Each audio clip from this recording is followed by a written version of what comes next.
another edition of Valley to Vietnam. Today our guest is Larry Miyamura, and Larry was with the 1st Cav Division. So Larry, welcome home and thanks for your service. Jerry's got Larry has a fantastic story. First of all, he was born in one of the Japanese American internment camps, which was a result of Executive Order 9066 that Franklin Roosevelt signed in February of 1942, and basically sending all Japanese Americans who lived in the western half of Washington, Oregon, all of California, and the southern section of Arizona to 10 internment camps, with a lot of smaller camps before that. And of course, you were born in 1945, so you don't really probably have much memory about that, but I'm sure your parents talked to you about that. No, they didn't. Oh, they didn't mention it. Well, they never spoke about it. My best friend in the Army was Japanese American, and he was in Special Forces with me. And he said when Reagan signed the bill that was the apology, and there was a amount of like $20,000 for each living survivor of that, but by the late 80s, that wasn't a whole lot of people. For Ron, he said the apology meant more than the money. I didn't care about the money, but the apology was really important to me. So, but your parents and siblings, if you had any older siblings or friends who could remember anything, really didn't talk about it at all. My grandmother didn't, but my parents didn't. Yeah, that's sad. So let's talk about your family. Your grandfather came here to the United States in the 1890s, and let's talk about your grandmother. She was a picture bride, and she arrived somewhere around 1917. How does a picture bride thing work? Well, I guess you want to go back. The Chinese came in first, and then they had the Chinese Exclusion Act in the late 1890s, 1880s. 1880s, yeah. So they cut the Chinese off, and the Japanese came over. My grandfather was one of them. Then all these had these Japanese men here, and there wasn't any women. So they had these picture brides, and then they'd have what's called a baishakunin, which is a go-between. So you go back to contact your village, and the baishakunin would try to find a suitable woman, and they could come to the U.S. and not have to go to Angel Island. Oh, right. Yeah, I've gone to the center there on Angel Island, and you would see they'd keep Asian immigrants there for sometimes months. Or years. And a lot of their old poems are left on the walls there. And it's really worth, Angel Island has a lot of history, and that's just one important component of it. And I know the Asian community here, Asian American community, spent a lot of money redoing that whole camp. So your grandparents settled where? In Penryn. In Penryn. Placer County. Which is, if you go up 80, you go to Roseville, and then Rockland, and then Loomis, and then Penryn, and then Newcastle, and then Auburn, right? They're kind of all in a row. Penryn's still quite small, population-wise. Yes. Unlike Rockland, which went sort of crazy with all the subdivisions. So, and what did they do there? Farmers. And was that mostly fruit, or? Yes. Okay. True fruit, plums, pears. At one time before, I think in the 1920s, Placer County was the highest fruit-producing county in California. Okay. And that's why Roseville became so big, because they developed the ice plants for the train cars to have it shipped back east. Right. And was that area predominantly Japanese Americans? Not predominantly, a lot of Japanese. Okay. My high school was probably 8%. I went to Del Oro. 80%. 8%. Oh, 8%, sorry. So Del Oro High School, and you in high school worked on the farm. Mm-hmm. What sort of jobs did you do there? Well, boxes from my uncle first, and then he got older, then start working at the bigger fruit sheds, and then we used to load the train cars with the pears and plums. They're at Newcastle? And I worked Penner and Loomis. Oh, okay. I've seen the sheds there at Newcastle, but I haven't seen, do these sheds still exist in Penner? Yeah, they burned. Okay. And you had this athletic ability. I see that as a sophomore, you were the only member of the varsity baseball team? Yeah. And the varsity football team? There's two of us, two sophomores in the football. Okay. But that's something, because sophomores typically don't get on varsity. There weren't many kids at Del Oro then. Yeah. But in what positions did you play on each? Like wing back on football and catcher is baseball. Okay. So you, after high school, you went to Sierra College for a while, and then you went to Sac City. Yes. And so at some point in time, you decided to give up your student deferment and get drafted. So let's talk about when you went in the Army and the various sort of training that you went through. I got drafted in May 12th, 1966. Okay? As one of the dates you always remember. Yeah. And then I got sent to Fort Ord and basic there. Uh-huh. Then took advanced training at Fort Knox, Tennessee.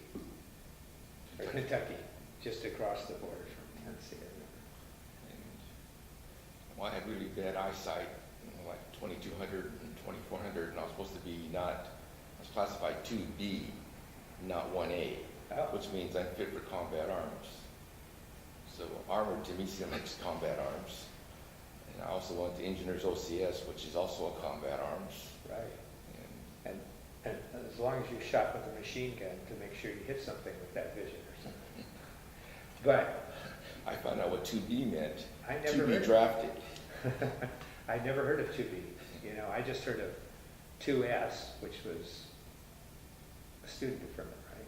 And then I heard of Y, I think, which was you had kind of a problem, but that could have been the 2B was predecessor. if you lost, in theory, if you lost your glasses and you were helpless, so you weren't fit for combat arms, but you could be maybe a clerk or a supplier. Well, so much for that rule. Mm-hmm. Yeah. So what kind of astounded me is you went through 20 weeks of officer candidate school. Now, in infantry, we had 24, but you said you had... That's 23 for engineers. For engineers. And you know, engineer OCS and artillery OCS, that's where the smart kids went, because you had math involved, you know. But I've never heard of anyone who would go through 20 weeks of torture, which I considered OCS to be the hardest part of my Well, I training. never wanted to be an officer, but when the 66 was right, not too long after LBJ decided to send their troops in, so they were clamoring to get officers, so they had to ramp up these OCS schools. Right. And some of the kids, I was noticing when I was in AIT that there were 12, 16, 20 weeks after AIT because they're waiting for orders to get their OCS classes. So I was figuring out 8 weeks of basic, 8 weeks of AIT, 2 weeks leave, you're in 18 weeks? Uh-huh. And if you were waiting for orders for 12 to 16 or 20 weeks, I'd be in over, 8, 9 months. And then if I went to 20 weeks of OCS, I'd be in over a year. If I dropped out, they wouldn't send me the NOM because 1 year deployment, right? Right. Wrong, because I ended up being in Vietnam 10 months and 29 days. I found out later on I had to be under 10 months, and then they wouldn't have sent me. Oh, okay.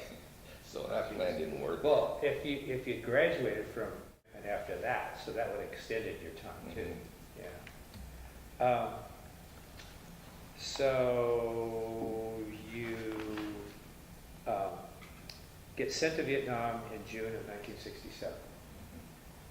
So talk about that, from landing there and where you went and all that sort of Well, thing. I did Tansa New, basically, and then I was assigned to the first cab, so then went to On K and then went through charm school. found out I was assigned, I don't remember, I think I had a choice of either Alpha Troop or Delta Troop. Uh-huh.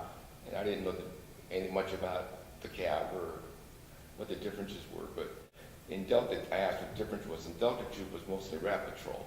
They had gun jeeps and Nicholas rifles on, and they didn't stay in the ground. Okay. Well, I don't know why, but I wanted to fly, so Right. I went to Alpha Troop. So and a troop is like A company. infantry company? Yeah. Okay. And, I mean, did you have multiple MOSs or? Now, I was an 11 Delta Armored Recon Specialist, Okay. which was the MOS they used for aerial recon specialist, so I became an aerial scout. Now, was that something you got in AIT then? Was that Yeah. how you, so that was, Fort Knox was it exclusively for like 11Ds then? or- Yeah.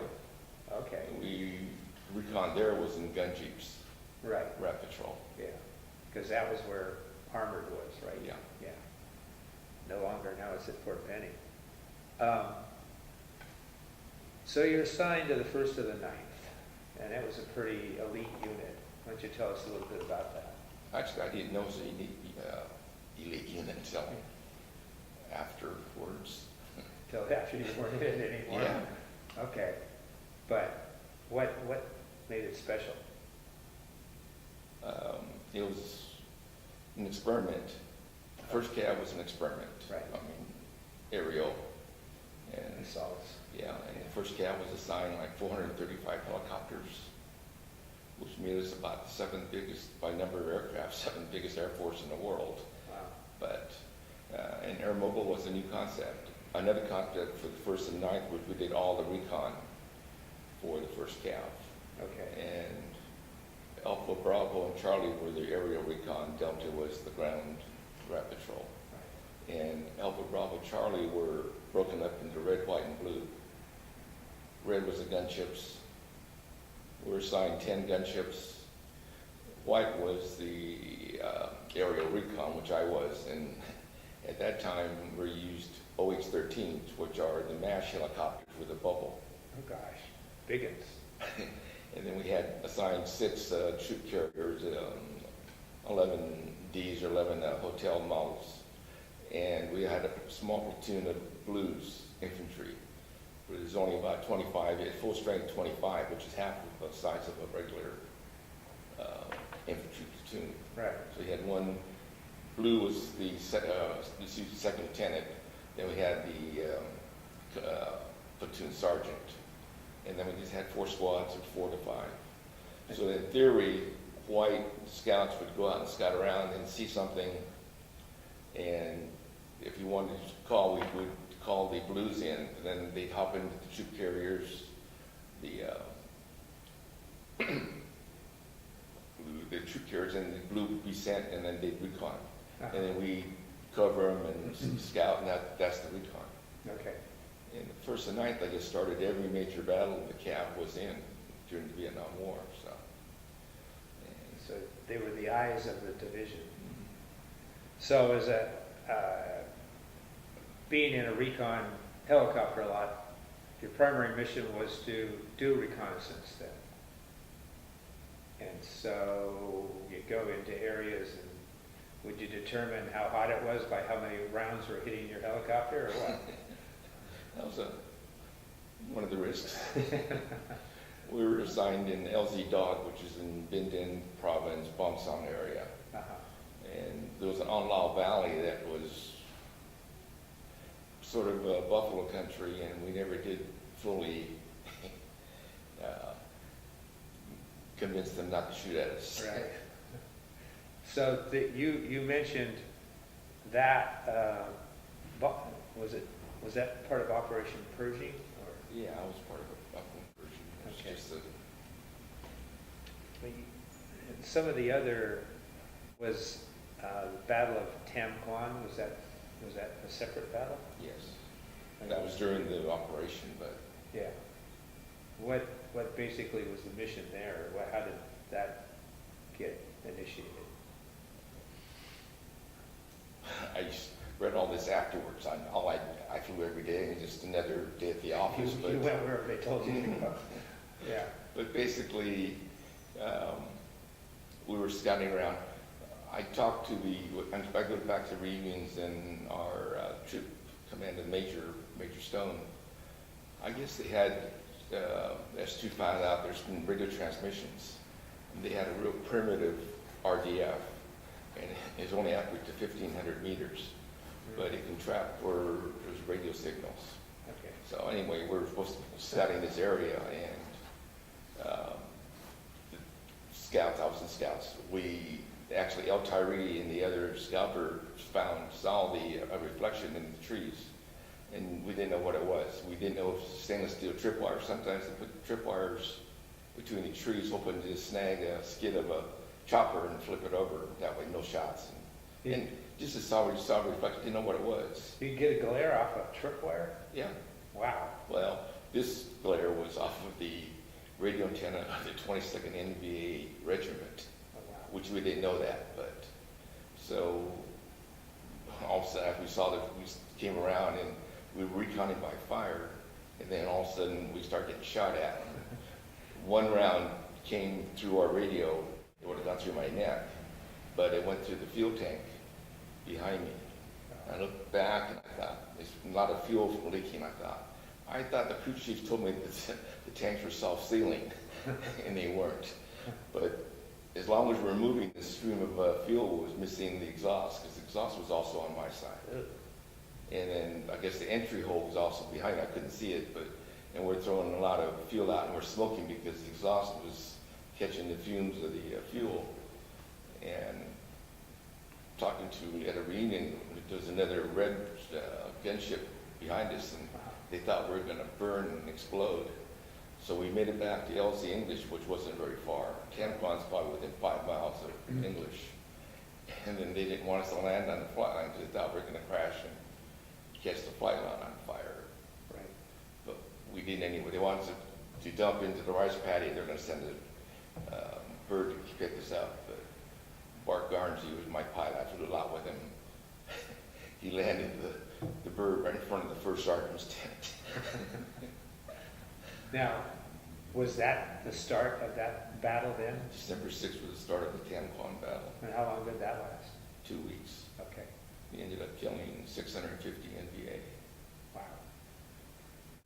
Wow. Then you were at LZ English during TET. Yes. And were you up in the air then, or? No, TET was at, we found the TET about midnight when everything started exploding, but by luck, by seeing that one reflection, we basically decimated the 22nd NVA Regiment, which later they determined was sent by General Job to overrun LZ English. Okay. And it would have been easy because at that time, half of our DeKalb was moving north. Part of us were in Dong Hall, I-Corps, were sent up to help the Marines, much to their dismay. But so we were probably less than half strength in English. Yeah. And we didn't get hit very hard at all. We just had sappers come in the wires, they cut the throats of the sentries, and then they blew up an ammo dump, and they booby-trapped the Hueys. Rather than just blow the Hueys up, they got up on top and put grenades, and they tied strings to the rotors. So once the crew scrambled and got in the choppers, to start the rotor, and then they get the crew, at least they hurt the crew, and then we had to shut the flight line down so we couldn't fly any choppers that night. Did you lose men because of those? A couple. The first got the first explosions in there, Yeah. But wow. You later did aerial recon at Sanh. yeah, the last missions I flew was Operation Pegasus. And there was a lot of 17,000 Marines there, right? I don't think so. I think it's about 5,000. Oh, It was the third Marines, 26th. Okay, right. I just had that number wrong. And your mission became to extract those Marines, right? Our mission was to do the recon. Okay, and then, but your unit was extracting people or another? But the first camp was when we started, we massed at LZ Stud, which was I think on Highway 9, and I don't know how far it was from Sanh, but basically we moved 17,000 troops in by leapfrogging the first of the night picked all the fire bases in the temporary landing zone. We kind of leapfrogged from Stud to Sanh. And we picked all the fire bases and scattered them out. Then they dropped cookie cutter bombs. They were big bombs from the Air Force and exploded and just basically cut down the trees in theory. Right. They cut down the big trees. So the engineers had to repel in and do the final. Now you had an incident where you were shot down 3 times in 2 days. That was in the Quan battle. Tell me the specifics of what was going on there. Well, the first time was when we weren't really shot down, but we Oh. barely made it back. Right. And we were drenched with fuel, so we changed, and then Bart comes running over and says, "Oh, we got another mission," so we went up again. And by then the battle was starting, and it was almost dark. We probably spotted that antenna probably in the late afternoon, I would guess, 4-ish. And their troop commander, the radios didn't work, so basically Bart was running the operation. And after the Drang battle, the cabinet didn't have enough reserves, so they had a QRF and an RRF, quick reaction force, and ready. And they called in the quick reaction force, which was Delta Troop. They had a platoon of Blues, and they landed them, but they couldn't get close because of the fire, so we had 2 different platoons close by, and their Blue got shot in the head on insertion. So they lost their platoon leader and other casualties. So then we knew we had a bigger battle. So then Bart called in the ready reaction force, which was 1st of the 8th. And they couldn't come in. So now we had 3 pods, and it was getting dark. And what the NVA did was get in between them, start firing toward one and the other. And one of my friends was Norm Williams, and he just got back from an R&R. I didn't know he was in back. He borrowed my camera because he was going to meet his girlfriend in Hawaii and didn't have a camera, so I lent him my camera. I didn't even know he was back, but he was the only Alpha Troop soldier killed. But we think he was by friendly fire. But anyway, they got between us and started firing between the troops. And then the tricky thing is, I think the 50th Met was involved. I think they got the Alpha or the Delta Troop Blues out. But on our Blues, they had to do a night extraction. They had to march, I don't know how many yards to get it to where they can land all 4 choppers at one time, because they weren't going to do one-ship landings. And I guess talking to Joe Kelbis, and I guess he was the squad leader, and they had to get the choppers down at night, total darkness, because they couldn't use any lights. And he was on the radio saying left, right, lower, and had to land them there. We scrambled, and they got him out on a nighttime extraction. So were you ever in a situation where you had to auto-rotate to get The 3rd time we got shot down, it was even tricky. That was on December 7th, which is today, exactly 51 years ago. Wow. It's probably the closest call, even closer than the round. Did you land in a hostile area then? Yes. What saved you in that situation? It was, we were assigned to battles going pretty heavy, and we kind of determined where the main NBA group was. So we flew in there, they were shooting at us, and I was supposed to throw smoke out, and then the F-4 was supposed to come in and lay bombs, and usually they're pretty good, but this one missed. So we went in again, and we weren't so lucky the second time, and the engine quit. And we weren't very far off the ground. And I always thought Bart restarted the engine like he's trained in flight school. Right. He's told me recently that it started by itself. So we're stopped. We started, we got some altitude, and then all of a sudden it stopped again. Anyway, it restarted 3 times, which got us out of the kill zone. Wow. If we'd have crashed where we would have gone first, That would have been, easily. That's where the bad guys were. We're marking it. Yeah. Wow. And generally the rule was you never tried to fly too high, right? Because then you were a better, easy target. Anyway, we crashed, we auto-rotated, and Bart was so proud of the auto-rotation, and then he was really crushed when I said, well, it'll probably be about as bad as your normal landings on the LZ. So it's always been a joke about his pilot skills. Yeah. Hey, you guys, that tended, a lot of the troops just joked about things that could have easily killed them, you know. I guess that you just, And we still went out of the woods because we weren't that far from the main group, so Right. we ran for a tree line and I broke off probably a couple hundred rounds. I was really Rambo. I had an M60, 200 rounds of ammo, then went over to see Bark was okay, got him out, then we ran for a tree line and two-man position. And then our chase helicopter circled over us, and El Tyree was in that one, and he was the guy that saw the flash and the reflection. And if you ever wanted to be somebody that you really wanted flying over you, it was El. He was a soldier. yeah. He was a second lieutenant in a Ford Observer, but he loved to fly, so he would fly as gunners, either for gunships or us, and we liked it because every time he flew, that's one mission we didn't have to fly. Right. But he was an amazing soldier. Did he make it through? Yeah, and he even went back, got de-roast, and went to flight school and came back as a Chinook pilot.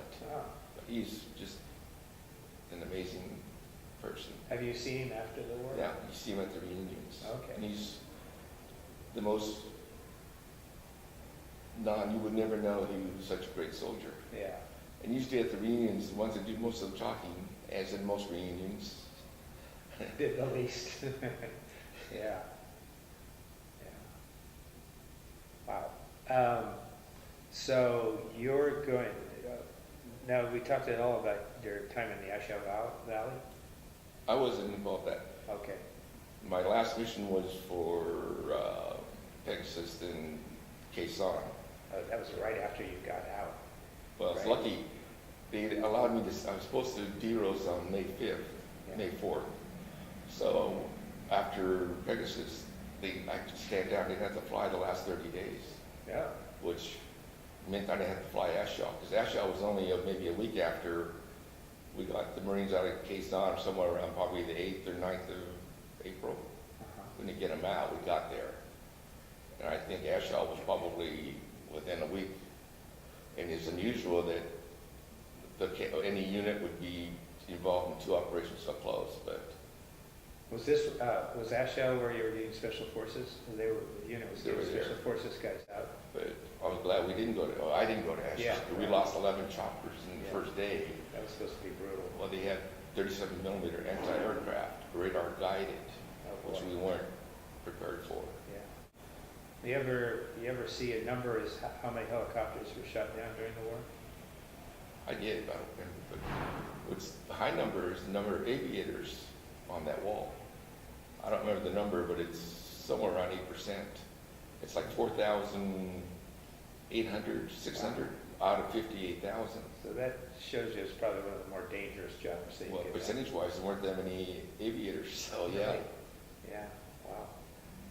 So, after May of '68, you came home? Mhm. Even that was harrowing. Why? Because I flew home on a commercial flight, Uh-huh. and I'm supposed to go from, I think I flew out of Cameron Bay and go to Haneda, Japan to refuel. Well, as we were coming toward Japan, this is probably an 07, Uh-huh. and they couldn't tell if the landing gear was locked. So they didn't want us to crash land in Tokyo, so they diverted us to Okinawa, to Nara. And Nara starts, I guess, airstrip starts over the ocean and ends over the ocean. So he gave us May West and put us in full crash, and we thought, it's a plane load of American soldiers that survived a year in Nam, and now we're going to crash and burn in Okinawa. Right.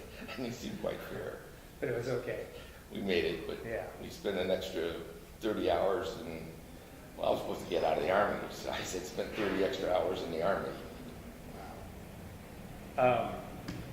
So you came back to Penrith, Right. and what did you do? I laid low for 30 days, and then Yeah. I went back I got reinstated at DMV. Uh-huh. It's a good thing I listened to my mother.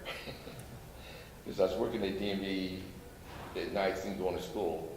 And then when I got drafted, I would have had to use 1 day of vacation to work for the state for 1 year exactly. If you work for 1 year, then the 2 years in the Army would count as service. So Yep. and I'd be reinstated. Well, back then I was a clerk one. I wasn't going to come back and be a clerk one. But listened to her, so I took the 1 day vacation to make the 1 year state service. And by then Reagan was governor, and he had a freeze, so I may not have gotten hired anywhere else. Right. So I got reinstated at the DMV. I know when I took that state exam in '69, they were giving veterans points, so that helped too. Yeah. Yeah. So you decided to go back to school.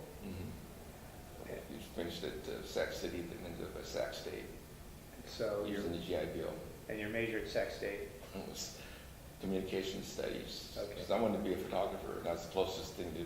Didn't have a photography program, even though I took all the photography courses at Sac State. And while you were going to Sac State, you were also working for DMV. Yeah. So you went to school at night? Well, actually, I worked nights and went to school Oh, days. you worked at night. So they had a night shift at DMV? Because you were programming, right? Well, I was Eventually. I was 1 year as a computer operator, which had 3 shifts. I worked the graveyard shift, 11 to 7 in the morning, and then eventually had seniority to get the 7 to 3 shift, the swing shift. Yeah. I don't think I ever worked days. I could become a programmer within a year. So you had to go to sleep early, go to work at night. Well, it's great taking out girls. You got to bring them home by 10 because you got to go to work at 11. So you ended up working for DMV for several years. 30 years. Yeah. But you also bought a Boston whaler. Tell us all about that. In 1974. I always liked fishing, sport fishing. That aluminum boat. And in 1974, I had a chance to buy Boston whalers, 17-footer, Sacramento, nice, and for $2,250 with a trailer. Oh, wow. It's cheap. And that's something you can take out on the ocean? Yeah, I fished San Francisco Bay a lot. Yeah. And you actually went out north from there too, didn't you? I fished Fort Bragg. Yeah. And you fished for salmon or what? Eventually, in '75, I bought my first commercial license. I found out you can write the expenses off when you're a commercial fisherman. And then they closed that down sort of tax-wise, probably in the early 80s. They had made it into a hobby category, which meant you had to show profit 3 out of 5 years. That eliminated a lot of the guys that were using it for tax write-off. Yeah. So you did that for till. I sold my last boat in 2012, so. So you did it a long time. You made good money doing that? I made enough. Yeah. I knew better than to do it full time. And you got married somewhere in this period. Yeah. You have kids? I had one stepson. Okay. I really think the fishing helped my recovery from Vietnam. A lot of solitary time? Yeah, and you can be by yourself and your own boss. And when you work for the state, you get told by all these stupid managers to do this. And when you're fishing and you make a decision and it's wrong, it's your decision. Right. It's not because of poor leadership. Right. So you survived some pretty hairy time in Vietnam. I mean, how do you feel about your service? Yeah, overall? I'm glad I won. Yeah. Despite what other people think, but I've been going to readings since 2009 when Bart, my pilot I flew the most with, he found me on the internet and said that they've been having reunions. Because for 40-something years, I just put Vietnam aside. Right. And then had all these questions and all these dots I couldn't quite connect. Because I didn't talk to anybody that keep in touch with anybody. And going to reunions really filled the dots in. And actually, I knew what I did. I was young, and you think if you did this in Vietnam, everybody did it. Found out that not many people saw what we did.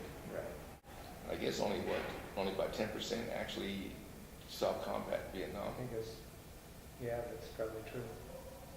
Probably a lot of the infantry guys saw a lot of combat too, but we flew a lot. We were getting shot at pretty often. Right. And I was lucky that I never got a Purple Heart.